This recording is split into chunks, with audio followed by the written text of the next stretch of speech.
औज़ुबिल्लाहि मिनश्शैतानिर्रजीम बिस्मिल्लाहिर्रहमानिर्रहीम।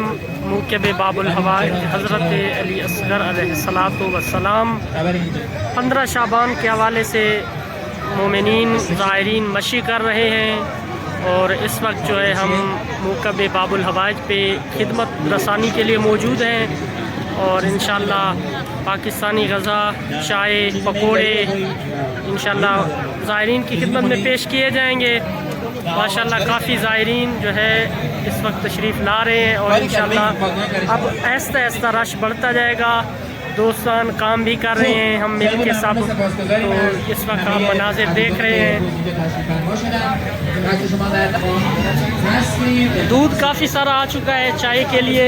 यहाँ पे जो है पकोड़ों के लिए मशीन आई हुई थी, इस वक्त जो है वो आलू कट चुके हैं। यहाँ पे धनिया वगैरह काटी जा रही हैं, सबको मास्क, दस्ताने और कैप वगैरह पहना दी गई है। माशाल्लाह दोस्तान काम के लिए मसरूफ़ हैं, ये देख सकते हैं। हमारे अलावा